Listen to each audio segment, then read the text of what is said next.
Chapter 6. Beth Finds the Palace Beautiful. The big house did improve a palace beautiful, though it took some time for all to get in, and Beth found it very hard to pass the lions. Old Mr. Lawrence was the biggest one, but after he had called, said something funny or kind to each one of the girls, and talked over old times with their mother, nobody felt much afraid of him, except Tim and Beth. The other lion was the fact that they were poor and Laurie was rich, for this made them shy of accepting favors which they could not return. But after a while they found that he considered them the benefactors, and could not do enough to show how grateful he was for Mrs. March's motherly welcome, their cheerful society, and the comfort he took in that humble home of theirs. So they soon forgot their pride, and interchanged kindnesses without stopping to think which was the greater. All sorts of pleasant things happened about that time, for the new friendship flourished like grass in spring. Everyone liked Laurie, and he privately informed his tutor that the Marches were regularly splendid girls. With the delightful enthusiasm of youth, they took the solitary boy into their midst, and made much of him, and he found something very charming in the innocent companionship of these simple-hearted girls. Never having known mother or sisters, he was quick to feel the influences they brought about him, and their busy, lively ways made him ashamed of the indolent life he led. He was tired of books, and found people so interesting now that Mr. Brooke was obliged to make very unsatisfactory reports, for Laurie was always playing truant and running over to the Marches. "Never mind, let him take a holiday, and make it up afterwards," said the old gentleman. "The good lady next door says he is studying too hard, and needs young society, amusement, and exercise. I suspect she is right, and that I've been coddling the fellow as if I'd been his grandmother. Let him do what he likes, as long as he is happy. He can't get into mischief in that little nunnery over there, and Mrs. March is doing more for him than we can." What good times they had, to be sure! Such plays and tableaux, such sleigh rides and skating frolics, such pleasant evenings in the old parlor, and now and then such gay little parties at the great house. Meg could walk in the conservatory whenever she liked, and revel in bouquets. Jo browsed over the new library voraciously, and convulsed the old gentleman with her criticisms. Amy copied pictures and enjoyed beauty to her heart's content, and Laurie played Lord of the Manor in the most delightful style. But Beth, though yearning for the grand piano, could not pluck up courage to go to the mansion of bliss, as Meg called it. She went once with Jo, but the old gentleman, not being aware of her infirmity, stared at her so hard from under his heavy eyebrows, and said "Hey!" so loud that he frightened her so much her feet chattered on the floor, she told her mother, and she ran away, declaring she would never go there any more, not even for the dear piano. No persuasions or enticements could overcome her fear, till, the fact coming to Mr. Lawrence's ear in some mysterious way, he set about mending matters. During one of the brief calls he made, he artfully led the conversation to music, and talked away about great singers whom he had seen, fine organs he had heard, and told such charming anecdotes that Beth found it impossible to stay in her distant corner, but crept nearer and nearer as if fascinated. At the back of his chair she stopped, and stood listening, with her great eyes wide open, and her cheeks red with the excitement of this unusual performance. Taking no more notice of her than if she had been a fly, Mr. Lawrence talked on about Laura's lessons and teachers, and presently, as if the idea had just occurred to him, he said to Mrs. March, "The boy neglects his music now, and I'm glad of it, for he was getting too fond of it. The piano suffers much for want of use.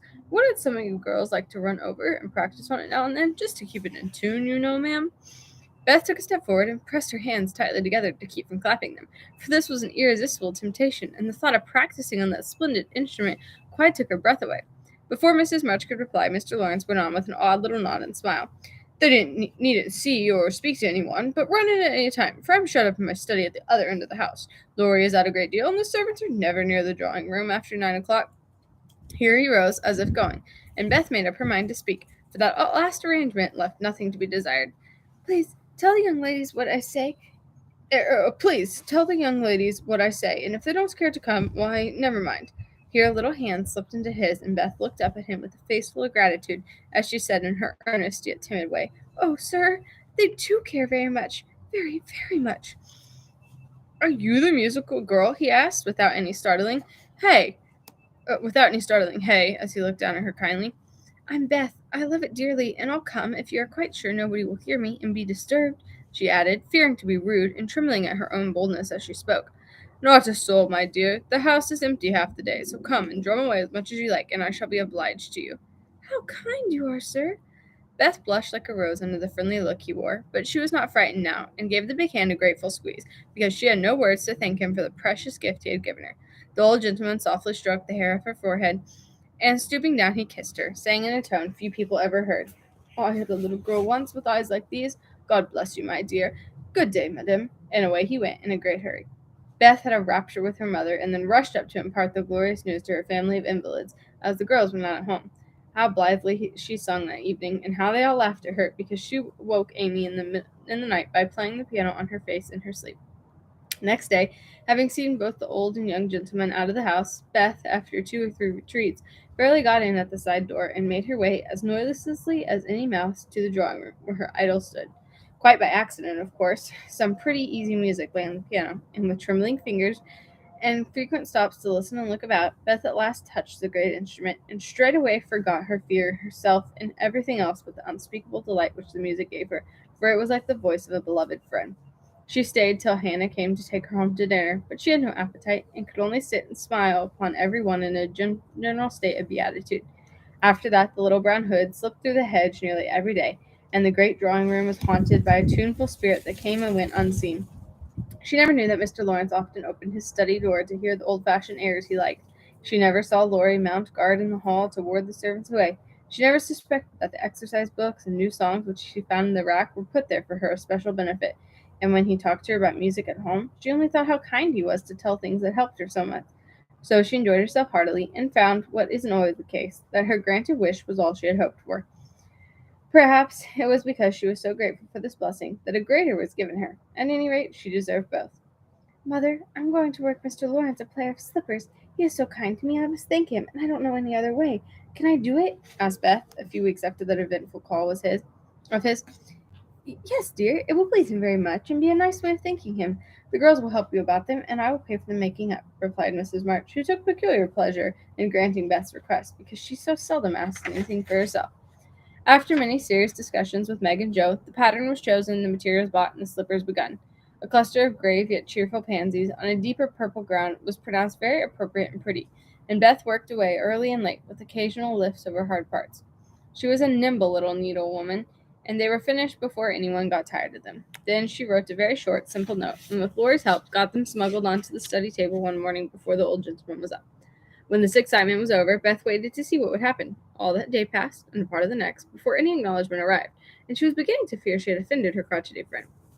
On the afternoon of the second day, she went out to do an errand and give poor Joanna, the invalid doll, her daily exercise. As she came up the street on her return, she saw 3, yes, 4 heads popping in and out of the parlor windows, and the moment they saw her, several hands were waved, and several joyful voices screamed, "Here's a letter from the old gentleman! Come quick and read it!" "Oh, Beth, he sent you," began Amy, gesticulating with unseemly energy, but she got no further, for Joe quenched her by slamming down the window. Beth hurried on in a flutter of suspense. At the door, her sisters seized and bore her to the parlor in a triumphal procession, all pointing and all saying at once, "Look there! Look there!" Beth did look, and turned pale with delight and surprise, for there stood a little cabinet piano with a letter lying on the glossy lid, directed, like a signboard, to Miss Elizabeth March. "For me?" gasped Beth, holding on to Joe, and feeling as if she should tumble down. It was such an overwhelming thing altogether. "Yes, all for you, my precious. Isn't it splendid of him? Don't you think he's the dearest old man in the world? Here's the key in the letter. We didn't open it, but we are dying to know what he says," cried Joe, hugging her sister and offering the note. "You read it! You read it! I can't! I feel so queer! Oh, it is too lovely!" and Beth hid her face in Joe's apron, quite upset by her present. Joe opened the paper and began to laugh, for the first words she saw were, "Miss March. Dear Madame." "How nice it sounds! I wish someone would write to me so," said Amy, who thought the old-fashioned address very elegant. "I have had many pairs of slippers in my life, but I never had any that suited me so well as yours. Heart's ease is my favorite flower, and these will always remind me of the gentle giver. I like to pay my debts, so I know you will allow the old gentleman to send you something which once belonged to the little granddaughter he lost. With hearty thanks and best wishes, I remained your grateful friend and humble servant, James Lawrence." "There, Beth, that's an honor to be proud of, I'm sure. Laurie told me how fond Mr. Lawrence used to be of the child who died, and how he kept all her little things carefully. Just think, he's given you her piano. That comes of having big blue eyes and loving music," said Joe, trying to soothe Beth, who trembled and looked more excited than she had ever been before. "See the cunning brackets to hold candles, and the nice green silk, puckered up with a gold rose in the middle, and the pretty rack and stool all complete," added Meg, opening the instrument and displaying its beauties. "Your humble servant, James Lawrence. Only think of his writing that to you. I'll tell the girls. They'll think it's splendid," said Amy, much impressed by the note. "Try it, honey. Let's hear the sound of the baby piano," said Hannah, who always took a share in the family's joys and sorrows. So Beth tried it, and everyone pronounced it the most remarkable piano ever heard. It had evidently been newly tuned and put in apple pie order, but perfect as it was, I think the real charm of it lay in the happiest of all faces which leaned over it as Beth lovingly touched the beautiful black and white keys and pressed the bright pedals. "You'll have to go and thank him," said Joe, by way of a joke, for the idea of the child's really going never entered her head. "Yes, I mean to. I guess I'll go now before I get frightened thinking about it." And to the utter amazement of the assembled family, Beth walked deliberately down the garden, through the hedge, and in at the Lawrences' door. "Well, I wish I may die if it ain't the queerest thing I ever see. The peony has turned her head. She'd never have gone in her right mind," cried Hannah, staring after her, while the girls were rendered quite speechless by the miracle. They would have been still more amazed if they had seen what Beth did afterwards. If you will believe me, she went and knocked at the study door before she gave herself time to think, and when a gruff voice called out, "Come in," she did go in, right up to Mr. Lawrence, who looked quite taken aback, and held out her hand, saying, with only a small quaver in her voice, "I came to thank you, sir, for—" But she did not finish, for he looked so friendly that she forgot her speech and only remembered that he had lost the little girl he loved. She put both her arms around his neck and kissed him. If the roof of the house had suddenly flown off, the old gentleman wouldn't have been more astonished, but he liked it. Oh, dear, yes, he liked it amazingly, and was so touched and pleased by that confiding little kiss that all his crustiness vanished, and he just set her on his knee and laid his wrinkled cheek against her rosy one, feeling as if he had got his own little granddaughter right back. Beth ceased to fear him from that moment, and sat there talking to him as cozily as if she had known him all her life, for love casts out fear, and gratitude can conquer pride. When she went home, he walked with her to the gate, her own gate, shook hands cordially, and touched his hat as he marched back again, looking very stately and erect, like a handsome, soldierly old gentleman as he was. When the girls saw that performance, Jo began to dance a jig, by way of expressing her satisfaction. Amy nearly fell out of the window in her surprise, and Meg exclaimed with uplifted hands, "Well, I do believe the world is coming to an end." Chapter 7. Amy's Valley of Humiliation. "That boy is a perfect cyclops, isn't he?" said Amy one day, as Laurie clattered by on horseback with a flourish of his whip as he passed. "How dare you say so when he's got both his eyes, and very handsome ones they are, too," cried Jo, who resented any slighting remarks by her friend. "I didn't say anything about his eyes, and I don't see why you need fire up when I admire his riding." "Oh, my goodness, that little goose meant a centaur, and she called him a cyclops," exclaimed Jo with a burst of laughter. "You needn't be so rude. It's only a lapse of linguae, as Mr. Davis says," retorted Amy, finishing Jo with her Latin. "I just wish I had a little of the money Laurie spends on that horse," she added, as if to herself, yet hoping her sisters would hear.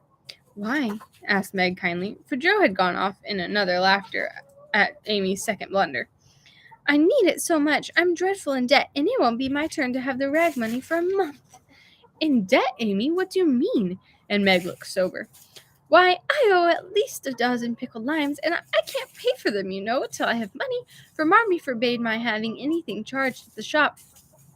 "Tell me about it. Are limes the fashion now? It used to be pricking bits of rubber to make balls," and Meg tried to keep her countenance. Amy looked so grave and important. "Why, you see, the girls are always buying them, and unless you want to be thought mean, you must do it too. It's nothing but limes now, for everyone is sucking them in their desk in school time and trading them off for pencils, bead rings, paper dolls, or something else at recess. If one girl likes another, she gives her a lime. If she's mad with her, she eats one before her face, and don't offer even a suck. They treat by turns, and I've had ever so many, but haven't returned them, and I ought, for they are debts of honor, you know." "How much will pay them off and restore your credit?" asked Meg, taking out her purse. "A quarter would more than do it, and leave a few cents over for a treat for you. Don't you like limes?" "Not so much. You may have my share. Here's the money. Make it last as long as you can, for it isn't very plenty, you know." "Oh, thank you. It must be so nice to have pocket money. I'll have a grand feast, for I haven't tasted a lime this week. I felt delicate about taking any, as I couldn't return them, and I'm actually suffering for one." Next day, Amy was rather late at school, but could not resist the temptation of displaying, with pardonable pride, a moist brown paper parcel before she consigned it to the inmost recesses of her desk. During the next few minutes, the rumor that Amy March had got 24 delicious limes, she ate one on the way, and was going to treat circulated through her set, and the attention of her friends became quite overwhelming. Katie Brown invited her to her next party on the spot. Mary Kingsley insisted on lending her her watch till recess, and Jenny Snow, a satirical young lady who had basely twitted Amy upon her limeless state, promptly buried the hatchet and offered to furnish answers to certain appalling sums. But Amy had not forgotten Miss Snow's cutting remarks about some persons whose noses were not too flat, to smell other people's limes and stuck-up people who were not too proud to ask for them, and she instantly crushed that snow girl's hopes by the withering telegram, "You need be so polite all of a sudden, for you won't get any." A distinguished personage happened to visit the school that morning, and Amy's beautifully drawn maps received praise, which honor to her foe rankled in the soul of Miss Snow, and caused Miss March to assume the airs of a studious young peacock. But alas, alas, pride goes before the fall, and the revengeful Snow turned the tables with disastrous success. No sooner had the guest paid the usual stale compliments and bowed himself out than Ginny, under pretense of asking an important question, informed Mr. Davis, the teacher, that Amy March had pickled limes in her desk. Now Mr. Davis had declared limes a contraband article, and solemnly vowed to publicly ferule the first person who was found breaking the law. This much-enduring man had succeeded in banishing chewing gum after a long and stormy war, had made a bonfire of the confiscated novels and newspapers, had suppressed a private post office, had forbidden distortions of the face, nicknames, and caricatures, and done all that one man could do to keep 100 rebellious girls in order. Boys are trying enough to human patience, goodness knows, but girls are infinitely more so, especially if they're nervous gentlemen with tyrannical tempers and no more talent for teaching than Dr. Blimber. Mr. Davis knew any quantity of Greek, Latin, algebra, and ologies of all sorts, so he was called a fine teacher, and manners, morals, feelings, and examples were not considered of any particular importance. It was a most unfortunate moment for denouncing Amy, and Ginny knew it. Mr. Davis had evidently taken his coffee too strong that morning. There was an east wind, which always affected his neuralgia, and his pupils had done him the credit which he felt he deserved. Therefore, to use the expressive, if not elegant language of a schoolgirl, he was as nervous as a witch and as cross as a bear. The word limes was like fire to power. His yellow face flushed, and he rapped on his desk with an energy which made Jenny skip to her seat with unusual rapidity. "Young ladies, attention if you please." At the stern order, the buzz ceased, and 50 pairs of blue, black, gray, and brown eyes were obediently fixed upon his awful countenance. "Miss March, come to the desk." Amy rose to comply with outward composure, but a secret fear oppressed her, for the limes weighed upon her conscience. "Bring with you the limes you have in your desk," was the unexpected command which arrested her before she got out of her seat. "Don't take all," whispered her neighbor, a young lady of great presence of mind. Amy hastily shook out half a dozen, and laid the rest down before Mr. Davis, feeling that any man possessing a human heart would relent when that delicious perfume met his nose. Unfortunately, Mr. Davis particularly detested the odor of the fashionable pickle, and disgust added to his wrath. "Is that all?" "Not quite," stammered Amy. "Bring the rest immediately." With a despairing glance at her set, she obeyed. "You are sure there are no more?" "I never lie, sir." "So I see. Now take these disgusting things 2 by 2 and throw them out of the window." There was a simultaneous sigh which created quite a little gust, as the last hope fled, and the treat was ravished from their longing lips. Scarlet with shame and anger, Amy went to and fro 6 dreadful times, and as each doomed couple, looking oh so plump and juicy, fell from her reluctant hands, a shout from the street completed the anguish of the girls, for it told them that their feast was being exulted over by the little Irish children, who were their sworn foes. This was too much. All flushed, indignant, or appealing faces at the inexorable Davis, and one passionate lime lover burst into tears. As Amy returned from her last trip, Mr. Davis gave her a portentous hem, and said in his most impressive manner, "Young ladies, you remember what I said to you a week ago. I am sorry this has happened, but I never allow my rules to be infringed, and I never break my word. Miss March, hold out your hand." Amy started, put both hands behind her, turning on him an imploring look which pleaded for her better than the words she could not utter. She was rather a favorite with old Davis, as of course he was called, and it's my private belief that he would have broken his word if the indignation of one irrepressible young lady had not found vent in a hiss. That hiss, faint as it was, irritated their irascible gentleman and sealed the culprit's face. "Your hand, Miss March," was the only answer her mute appeal received, and too proud to cry or beseech, Amy set her teeth, threw back her head defiantly, and bore without flinching several tingling blows on her little palm. They were neither many nor heavy, but that made no difference to her. For the first time in her life she had been struck, and the disgrace in her eyes was as deep as if he had knocked her down. "You will now stand on the platform till recess," said Mr. Davis, resolved to do the thing thoroughly since he had begun. That was dreadful. It would have been bad enough to go to her seat and see the pitying faces of her friends or the satisfied ones of her few enemies, but to face the whole school with that shame fresh upon her seemed impossible, and for a second she felt as if she could only drop down where she stood and break her heart with crying. A bitter sense of wrong and the thought of Jenny Snow helped her to bear it. And taking the ignominious place, she fixed her eyes on the stove funnel above what now seemed a sea of faces, and stood there, so motionless and white that the girls found it very hard to study, with that pathetic figure before them. During the 15 minutes that followed, the proud and sensitive little girl suffered a shame and pain which she never forgot. To others, it might seem a ludicrous or trivial affair, but to her it was a hard experience, for during the 12 years of her life she had been governed by love alone, and a blow of that sort had never touched her before. The smart of her hand and the ache of her heart were forgotten in the sting of the thought, I shall have to tell all at home, and they will be so disappointed in me. The 15 minutes seemed an hour, but they came to an end at last, and the word recess had never seemed so welcome to her before. You can go, Miss March, said Mr. Davis, looking, as he felt, uncomfortable. He did not soon forget the reproachful glance Amy gave him as she went, without a word to anyone, straight into the anteroom, snatched her things, and left the place forever, as she passionately declared to herself. She was in a sad state when she got home, and when the older girls arrived some time later, an indignation meeting was held at once. Mrs. March did not say much, but looked disturbed and comforted her afflicted little daughter in her tenderest manner. Meg bathed the insulted hand with glycerin and tears. Beth felt that even her beloved kittens would fail as a balm for griefs like this. Joe wrathfully proposed that Mr. Davis be arrested without delay, and Hannah shook her fist at the villain and pounded potatoes for dinner as if she had had him under her pestle. No notice was taken of Amy's flight, except by her mates, but the sharp-eyed demoiselles discovered that Mr. Davis was quite benignant in the afternoon, also unusually nervous. Just before school closed, Jo appeared wearing a grim expression as she stalked up to the desk and delivered a letter from her mother, and collected Amy's property, and departed, carefully scraping the mud from her boots at the doormat as if she shook the dust of the place off her feet. Yes, you can have a vacation from school, but I want you to study a little every day with Beth, said Mrs. March that evening. I don't approve of corporal punishment, especially for girls. I dislike Mr. Davis's manner of teaching, and don't think the girls you associate with are doing you any good, so I shall ask your father's advice before I send you anywhere else.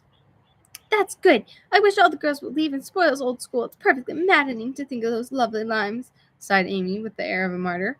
I am not sorry you lost them, for you broke the rules, and deserve some punishment for your disobedience, was the severe reply, which rather disappointed the young lady, who expected nothing but sympathy.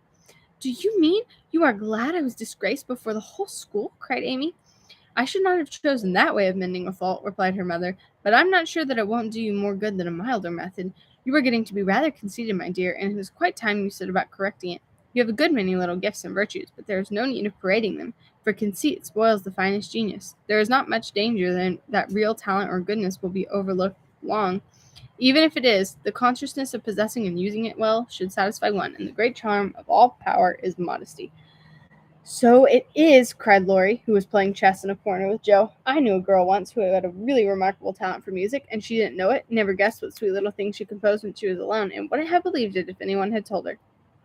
I wish I'd known that nice girl. Maybe she would have helped me. I'm so stupid, said Beth, who stood beside him, listening eagerly. You do know her, and she helps you better than anyone else could, answered Laurie, looking at her with such mischievous meaning in his merry black eyes that Beth suddenly turned very red and hid her face in the sofa cushion, quite overcome by such an unexpected discovery. Jo let Laurie win the game to pay for that praise of her Beth, who could not be prevailed upon to play for them after her compliment. So Laurie did his best and sung delightfully,